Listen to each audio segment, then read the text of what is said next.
ሲሊኮን ቫሊ ውስጥ ቀጣዩ ትልቅ ነገር ይሆናል ተብሎ የታመነበት አንድ ኩባንያ የነበረበት ጊዜ ነበር።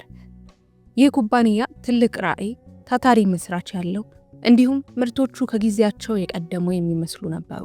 ከቴክኖሎጂው ዓለም በሁሉም አቅጣጫ ኢንቨስትመንትንና አድናቆትን ያገኘ ኩባንያ ነበር።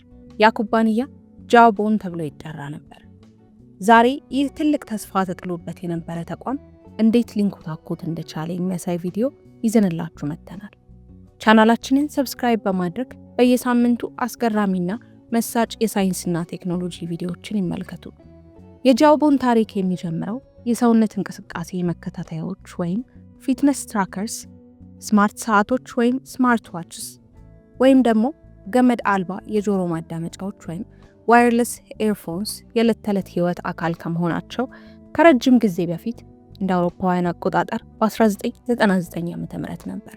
በዚያን ጊዜ አብዛኛው ሰው ትልቅ ዴስክቶፕ ኮምፒውተሮችን ይጠቀም የነበረ ሲሆን መልበስ የሚቻል ቴክኖሎጂ ወይም ዌረብል ቴክኖሎጂ የሚለው ሐሳብ እንደ ሳይንስ ልቦለድ የሚታይ ነበር።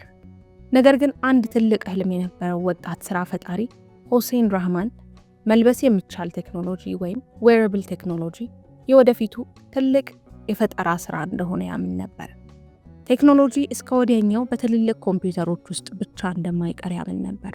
አንድ ቀን ከኛ ጋር አብሮ ይኖራል፣ በእጆቻችን ላይ፣ በጆሮአችን ውስጥ እንዲሁም በሰውነታችን ውስጥ በመሆን እንድንነጋገር፣ ጤናማ እንድንሆንና ራሳችንን በተሻለ እንድንረዳና እንድንከታተል ያግዘናል ብሎ ያምን ነበር። በዚህ እምነት በኋላ ላይ ጃኦቦን የተባለውን አሊፍ የሚባል ኩባንያ ከጓደኛው ጋር በመሆን መሰረተ። የሚገርመው ነገር ጃኦቦን የተጀመረው ለተጠቃሚዎች የሚውሉ መሳሪያዎችን በመስራት አልነበረም። በቅድሚያ ኩባንያው ወታደሮች ጫጫታ ባለበትና አደገኛ በሆኑ አካባቢዎች ውስጥ በግልጽ እንዲነጋገሩ ለማገዝ ከፍተኛ ጥራት ያለው የድምፅ ማፈን ቴክኖሎጂ ወይም ኖይዝ ካንስሌሽን አበለጸገ። ቴክኖሎጂያቸው በጣም ውጤታማ ስለነበር የዕለት ተዕለት ግንኙነትን መቀየር እንደሚችል ተገነዘበ። ስለሆነም ጃኦቦን አዲስ ነገር ሰራ፣ ኢንጠኛ የሆነ የብሉቱዝ ጆሮ ማዳመጫ። በዚያን ጊዜ ብሉቱዝ ጆሮ ማዳመጫዎች ቢኖሩ ማራኪ አልነበሩ። በአውሮፕላን ማረፊያዎች ውስጥ የንግድ ሰዎች የሚለብሷቸው ግዙፍ የፕላስቲክ መሳሪያዎች ይመስሉ ነበር። ጃኦቦን ያንን ቀየረ። የጆሮ ማዳመጫዎቹ ፋሽንን የተከተሉ ለስላሳና ውብ ንድፍ ያላቸው ነበሩ። ታዋቂ ሰዎች ይጠቀሟቸው ነበር። መጽሔቶች በፊት ገጾቻቸው ላይ ስለነሱ ያወሩ ነበር። አፕል ስቶር በኩራት ይሸጠው ነበር። ሰዎች ጃኦቦን የወደፊቱን እየፈጠረ እንደሆነ ያምኑ ነበር። ከዚያም የአካል ብቃት እንቅስቃሴ አብዮት መጣ። በ2010 አካባቢ ብዙ ሰዎች ስለ ጤናና የአካል ብቃት ማሰብ ጀመሩ። እርምጃቸውን፣ እንቅልፋቸውንና ልማዶቻቸውን መከታተል ፈለጉ። ዛሬ ይህ የተለመደ ይመስላል፣ ግን በዚያን ጊዜ ምንም ማለት በሚቻል መልኩ ማንም ሰው የሰውነት እንቅስቃሴ መከታተያ አይቶ አያውቅም ነበር። ጃኦቦን ታዲያ ይህን ቴክኖሎጂ ሀ ብሎ ለመጀመር ወሰነ። በ2011 የዕለት ተዕለት እንቅስቃሴያችንንና የእንቅልፍ ዘይቤን መከታተል የሚችል ጃኦቦን ዩፒ የተባለ መሳሪያን አወጣ። ብዙ ሰዎች እንደዚህ ያለ ነገር አይተው አያውቁም ነበር። ጃኦቦን ከሌሎች ቀድሞ ወደ አዲስ ገበያ ገባ። ባለሀብቶች ሐሳቡን ወደዱት። የቬንቸር ካፒታል ባለሀብቶች በመቶ ሚሊዮኖች የሚቆጠሩ ዶላሮችን ወደ ኩባንያው አፈሰሱ። ጃኦቦን በሲሊኮን ቫሊ ውስጥ እጅግ ከፍተኛ የገንዘብ ድጋፍ ከተደረገላቸው ጀማሪ ኩባንያዎች ወይም ስታርታፖች አንዱ ሆነ። ዋጋውም ወደ 3 ቢሊዮን ዶላር ደርሶ ነበር።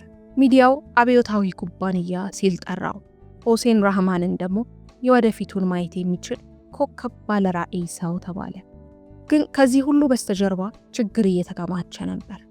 የጃኦቦን ዩፒ የመጀመሪያው ምርት ብዙ ችግሮች ነበሩበት።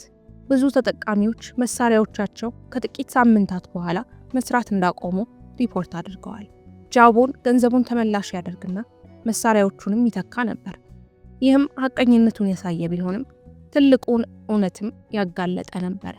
ይህም ቴክኖሎጂው ዝግጁ አለመሆኑን ነው። ብዙ የተባለለት በብዙ የተጠበቀውና ብዙ ኢንቨስት የተደረገበት ተቋም እየተንኮታኮተ ነበር። ጃኦቦን የወደቀው በአንድ ምክንያት ብቻ አልነበረም። የመጀመሪያው ዋነኛ ችግር ገና ዝግጁ ያልሆነ ቴክኖሎጂ አጣድፎ መስራቱ ነበር። ጃኦቦን በፍጥነት ለመንቀሳቀስ ባለሀብቶችን ለማስደመምና ተወዳዳሪዎችን ለመቅደም ፈልጎ ነበር። ነገር ግን በውድድር ውስጥ ጥሩ የሚመስሉ ነገር ግን ሁልጊዜ የማይሰሩ ምርቶችን አወጣ። የመጀመሪያው የአካል ብቃት መከታተያቸው ጃውቦን ዩፒ የባትሪ ችግሮችና የአስተማማኝነት ጉድለቶች ነበሩበት። ብዙ መሳሪያዎች ከጥቂት ሳምንታት በኋላ መስራት ያቆሙ ነበር። ደንበኞች መልሰው ያመጧቸው ነበር። በዚህም እምነት መሸርሸር ጀመረ።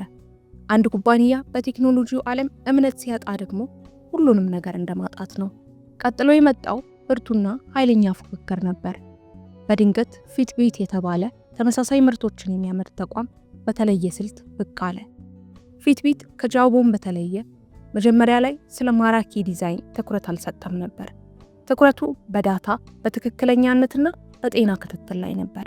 ሰዎች ፊትቢት ስራውን በተሻለና በታማኝነት እንደሚሰራ ተመለከቱ። በቴክኖሎጂ ውስጥ ደግሞ ትክክለኛው አፈጻጸም ሁልጊዜም ዘመናዊነትን ያሸንፋል። ቀጥሎ የመጣው ሌላ ትልቅ አደጋ ደግሞ የአፕል ገበያውን መቀላቀል ነበር። አፕል ዋችን ሲያወጣ ሁሉም ነገር ተለወጠ።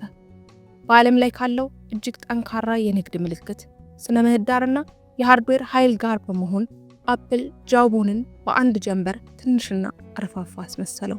በሃርድዌር ከአፕል ጋር መወዳደር ማለት የማይታሰብ ነበር። አፕል ወደ ገበያው ከገባ በኋላም የጃውቦን የወደፊት ዕጣ ፈንታ ሊያሸንፈው የማይችል ጦርነት ሆነ። የጃውቦን ታሪክ ማስታወሻ ነው። በቴክኖሎጂው ዓለም ፈጠራ ብቻውን በቂ አይደለም። በጃውቦን ውስጥ ነገሮች አስቸጋሪ ነበሩ። ኩባንያው በምርትና ግብይት ላይ ከፍተኛ ወጪ ያወጣ ነበር። ነገር ግን ምርቶቹ አሁንም ቴክኒካዊ ችግሮች ያጋጥሟቸው ነበር። አመራሩ ጥንቃቄ የተሞላበት ውሳኔዎችን ከማድረግ ይልቅ ፈጣን ውሳኔዎችን ያደርግ ነበር። የዚህ ሳያንስ አዲስ ከመጣው ፊትቢት ጋር ክስ ውስጥ ገባ። ሰራተኞችን ከመውሰድና ዳታ ከመስረቅ ጋር በተያያዘ ከፊትቢት ጋር እጅግ እልህ አስጨራሽ ትንቅንቅ አደረገ። ጃውቦን የወደፊቱን ከመገንባት ይልቅ በብዙ ግንባሮች ላይ ትግል ውስጥ ገባ። ባለሀብቶች እምነት አጡ፣ ሰራተኞች ለቀቁ። አዳዲስ ምርቶች ገበያውን ማስደሰት አልቻሉም። ቀስ በቀስም አንዴ እጅግ ገዝፎ የነበረው ኩባንያ መጥፋት ጀመረ። በ2017 20 ዓመት ከሚጠጋ ጊዜ በኋላ ጃውቦን ተዘጋ። ከጃውቦን አሳዛኝ ውድቀትም ራዕይና ፈጠራ ብቻቸውን በቂ አለመሆናቸውን፣ ስልት የተከተለ አካሄድና በተጠቃሚዎች ፍላጎት ላይ የተመሰረተ ምርት ወሳኝ መሆናቸውን ተረድተናል።